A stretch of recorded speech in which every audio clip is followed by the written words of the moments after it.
Guys, nakakatakot naman po itong balita ng ating kaibigan na si Linyo. Nagmamadali po siyang pumunta dito para maipaabot po sa lahat ng makapanood sa atin. Mayroon pong mga lugar guys na pwedeng lubugin ng tubig. Mayroon nang gumawa ngayon daw ng arka na sinasabing katulad nung ginawa ni Noah. May nagpaabot sa atin guys, kaya andito si kaibigan natin Dwinding Linyo.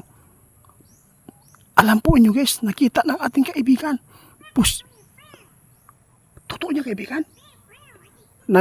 Naku po guys, posible daw itong mangyari ngayon. Yung nangyayari noon. Ito po yung ipinapaabot po ng ating kaibigan kahapon lang. Sinabi po niya, kitang-kita po namin itiit ang aming nakikita sa mundo ninyo.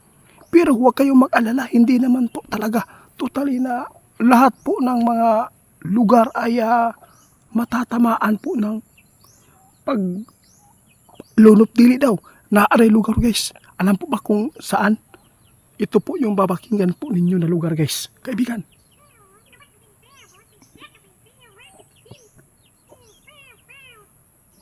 Posible guys ha.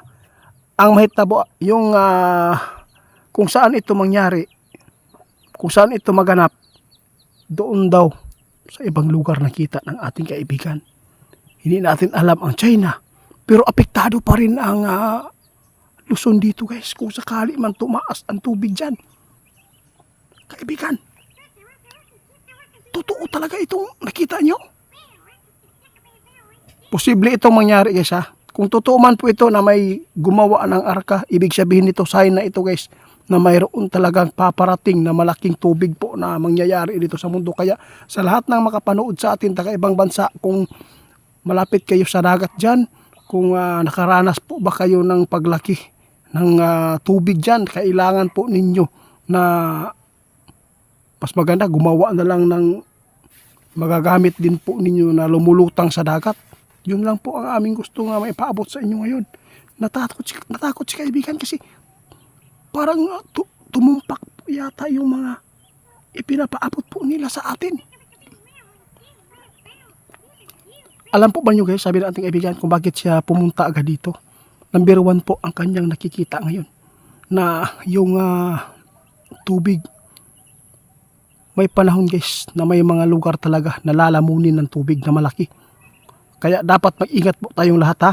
Mayroon pa siyang ipapaabot sa atin tungkol po ito sa shutdown na mangyayari po dito sa ating mundo. Pwede itong madamay ang Pilipinas dito kung ito man po ay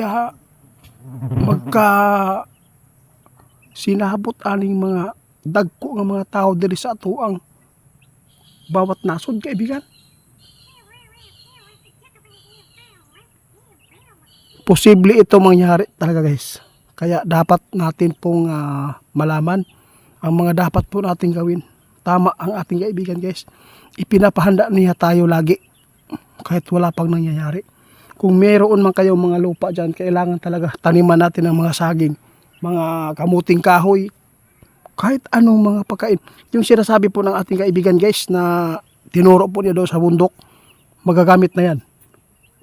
May panahon na magagamit yan. Pagdating ng mag-shutdown gani guys, lisod na guys, kaayo. Pwede ta. Madamay. Mugani giingon na mo nga, kung naamoy kwarta diha, kung kapag mayroon kayong pira dyan sa bangko, kumuha na lang kayo para mag-imbak ng pagkain. Sige kaibigan, salamat kaibigan ha. Sige, salamat po. Naputol ang ating video. Pasensya na po kaibigan. Balikan natin guys. Maghanda po tayong lahat guys. Pakishare sa video. Natakot ang ating kaibigan. Posibleng magaganap talaga ang taggutom dito guys.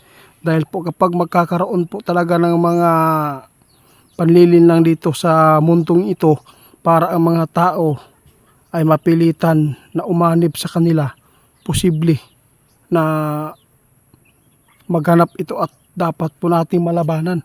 Huwag tayong magpadala sa mga linlang, sa mga jablo.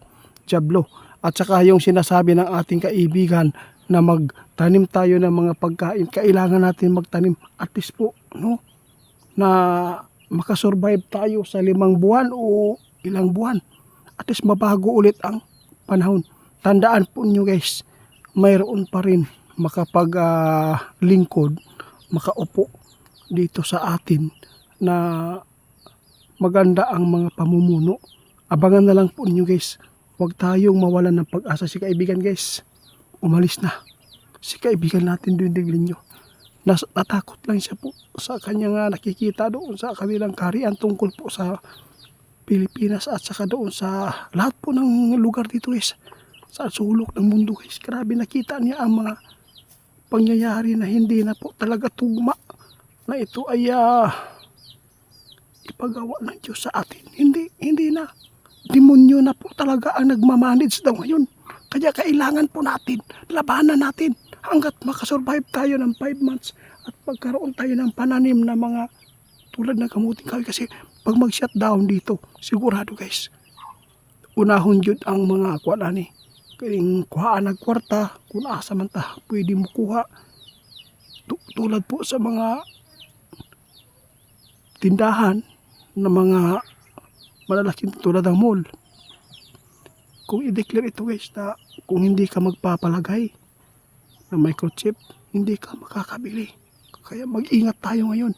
Marami na pong mga pain ang mga diablo para magipit tayo. Salamat po kaibigan ninyo. Alam kong rinig na rinig po ninyo ang pagpapasalamat namin sa inyo. Guys, paki-report po kay Ghost Hunter 88 Fans sa kanyang TikTok at sa kanyang FB page.